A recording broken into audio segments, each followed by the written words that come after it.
Assalamualaikum warahmatullahi wabarakatuh. Jumpa lagi dengan saya di acara Ngobang. Kali ini saya akan mengajak Sobat Timit untuk mengulas lebih jauh tentang kos-kosan yang sedang viral di sosial media, tepatnya di wilayah Keputih, Surabaya, di mana kos-kosan ini dari sisi desain itu begitu unik, baik tampilan luarnya maupun interior bagian dalamnya. Oke, nanti kita coba akan mengulas lebih jauh konsep yang diangkat tentang kos-kosan ini bersama arsiteknya, yaitu Bapak Andi Rahman.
Ini Pak Andi sebagai desainer maupun perancang dari kos-kosan ini.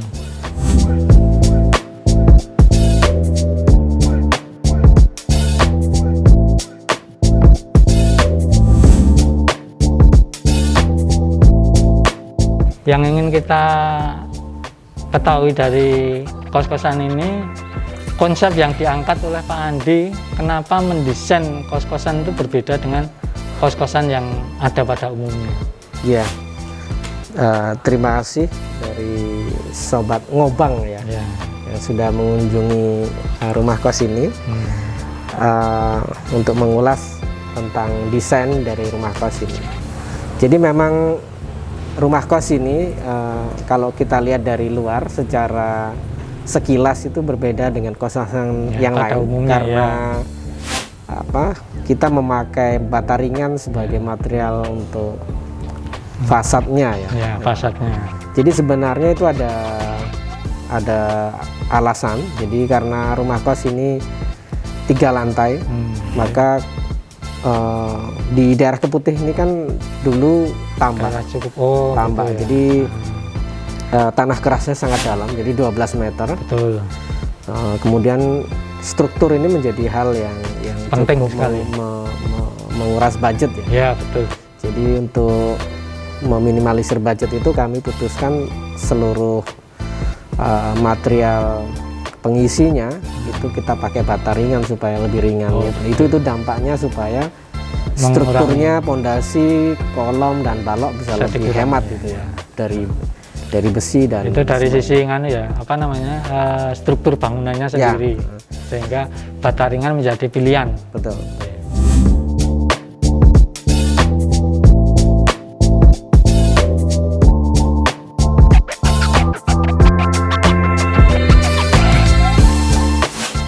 Salah satu yang membedakan rumah kos ini dengan rumah kos yang lain, rumah kos ini punya ruang komunal ya, yang ada di sini ya.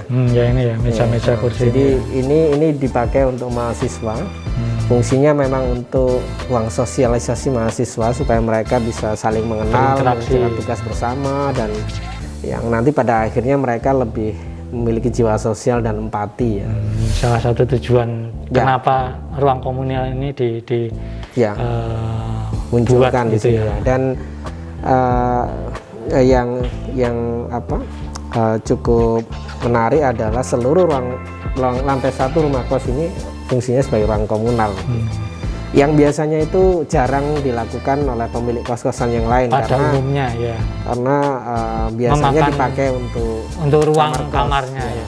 Dan ini saya lihat kan kebetulan meja-meja yang ada ini kan juga recycle kayaknya. Ya, ini dari kayu bekas peti kemas ya, karena di Surabaya ini kan kota Industri, kota pelabuhan ya. ya, Jadi sehingga banyak di Tanjung Perak itu tiap hari kan ada pengiriman paket dari luar negeri yang memakai kayu palet ini yang menjadi limbah. Makanya kami di studio kami ingin berkontribusi ya untuk lingkungan. Jadi di rumah kos Keputih Jilid 1 sampai 5 kita memakai material semacam seperti ini kemas untuk kita jadikan furniture dan pintu-pintu.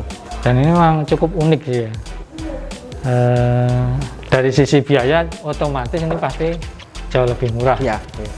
Ya. Kalau yang lain sisi ruangan-ruangan yang lain, ya ini saya lihat ada parkiran. Ada ini juga, ini menurut saya perlu saya sampaikan juga ya. Jadi rumah kos ini lebarnya 6 meter, tapi kami masih memberi celah ya. Untuk celah selebar ventilasi 60 cm yang fungsinya untuk pencahayaan alami dan penghawaan alami.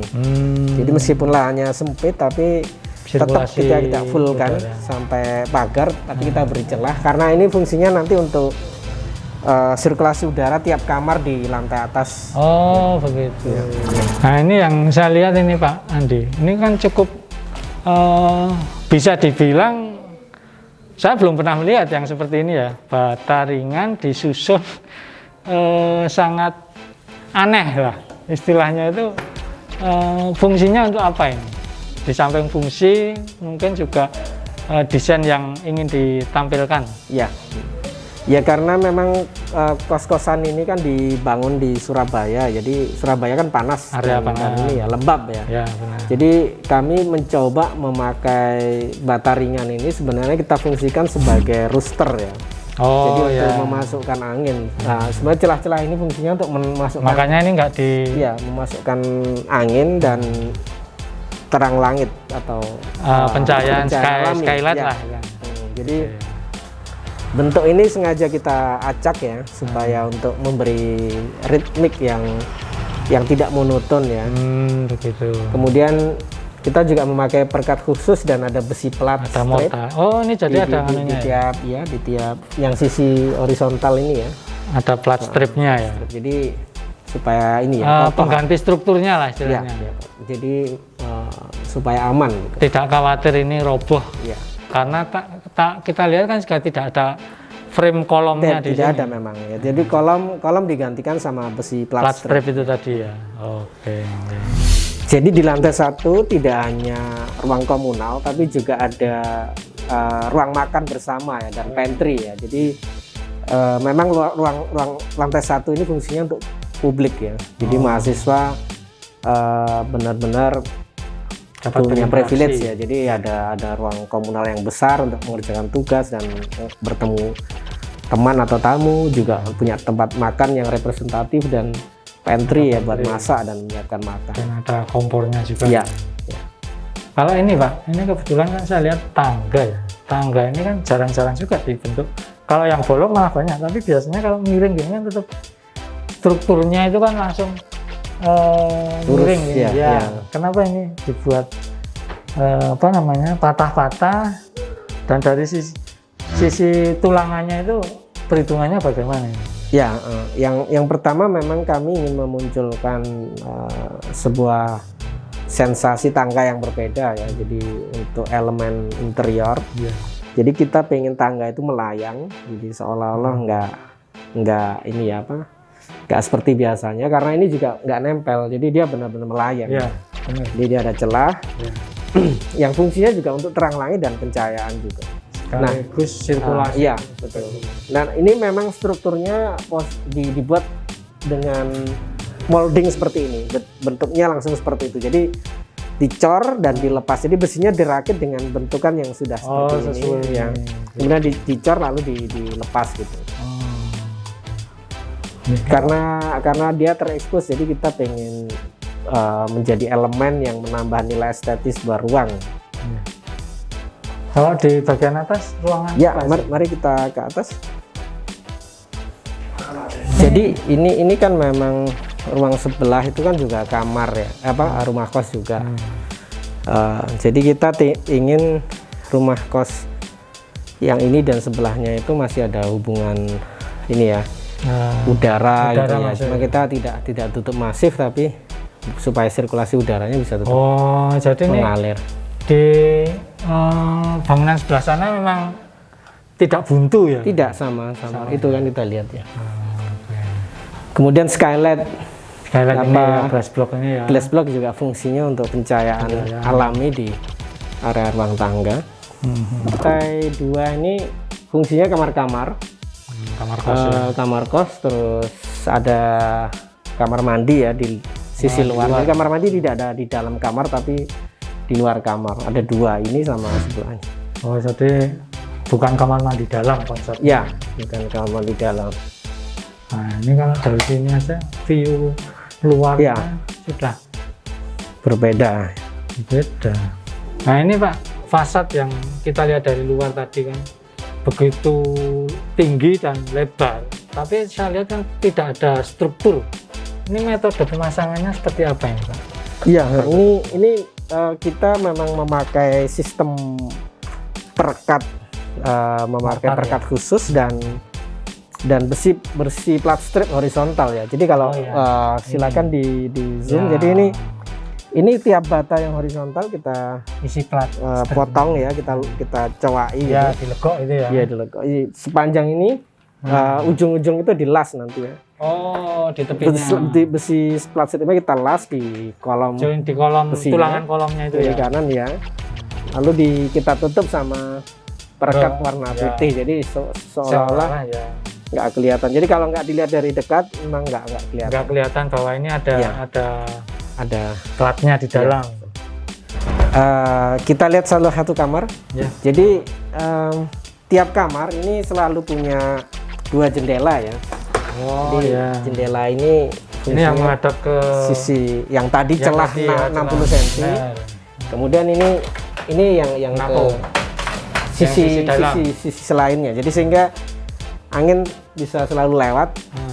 Jadi kamar tidak Tidak terlalu panas lah. lembab ya, Meskipun- tidak panas kalau Meskipun tidak tanpa AC pun. dan lebih sehat ya, karena virus, bakteri, kemudian bau bisa. Ini sebenarnya kamar ini sudah ada penghuninya ini kayaknya ya. Iya, sudah ada. Cuma Dan karena semua mebelnya ini custom ya, kita ini bikin sendiri. menyesuaikan Ya, menyesuaikan ya, desain dan dimensi ruang. ruang. Dan ini punya fungsi ya. Ini jadi Ada lacinya. ada fungsinya, Oh, jadi ya. semua ini kita manfaatkan. Jadi nggak Jadi ada semaksimal mungkin Ya, dengan betul. ruangan yang terbatas. Iya, jadi ini ada Lemari. fungsinya semua custom, sehingga kasurnya pun bahkan custom ya, kita pesan ya, Oh, dimensinya ya, Ya, jadi panjang Iya. lebarnya itu menyesuaikan. sehingga kesannya meskipun kamarnya tidak terlalu luas tapi kesannya lega ya.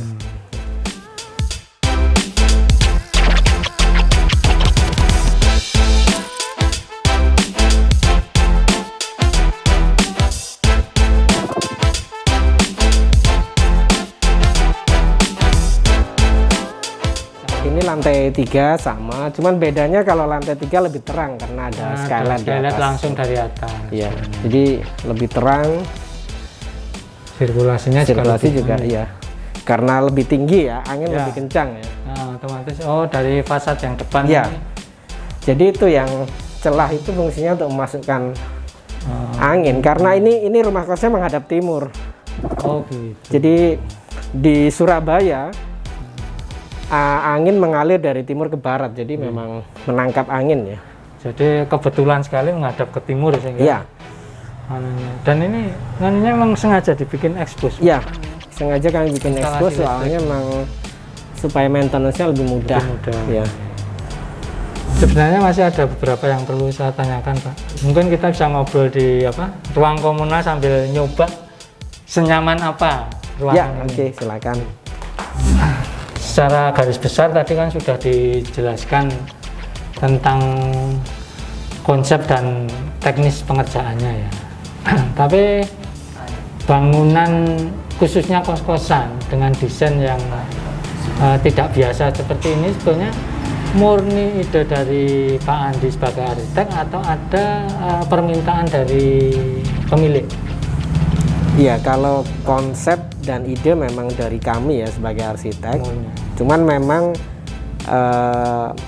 ini tidak lepas dari klien kami yang memberi kepercayaan kepada kami ya. Jadi klien kami Pak Iwan ini cukup terbuka dengan ide yang baru sehingga kami bisa optimal mengeksplorasi ide yang kami ingin munculkan di kos-kosan ini. Jadi Pak Iwan cukup terbuka.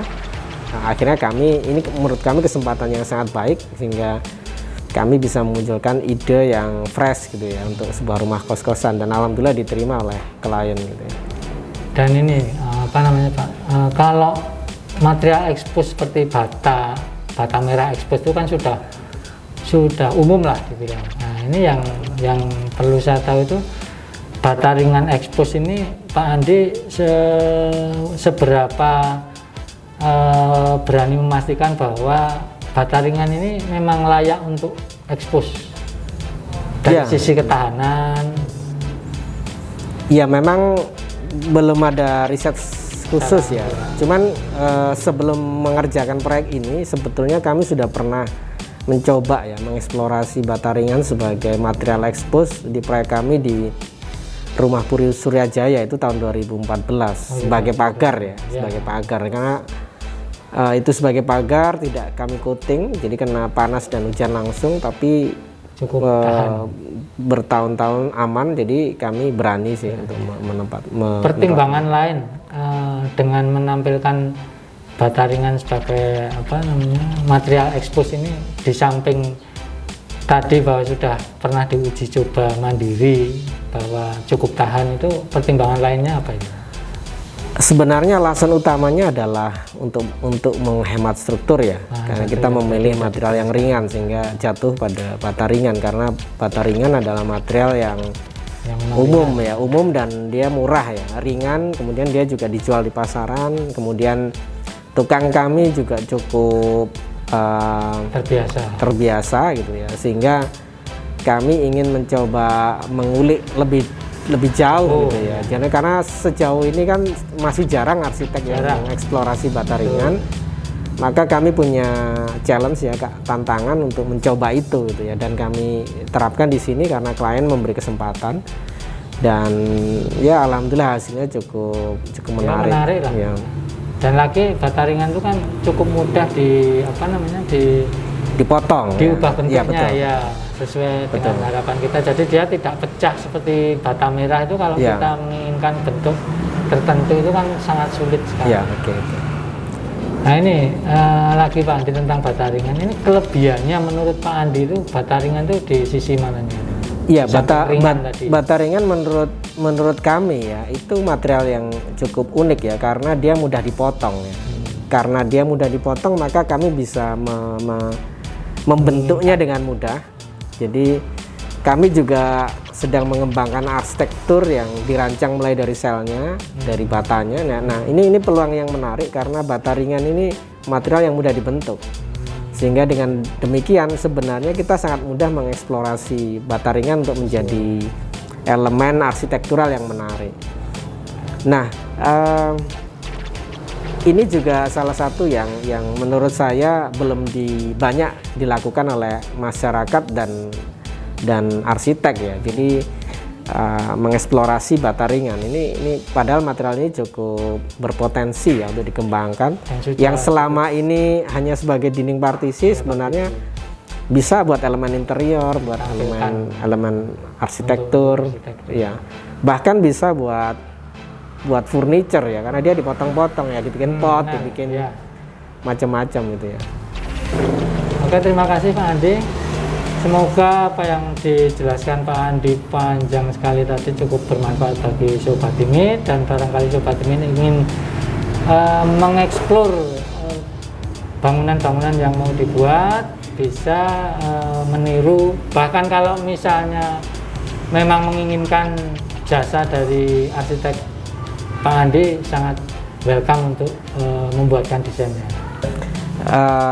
Ya, sama-sama Pak. Jadi semoga apa yang saya sampaikan di acara ini bermanfaat buat Sobat Timit.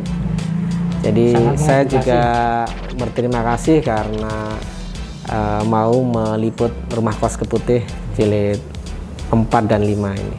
Ya. Semoga bermanfaat. Ya.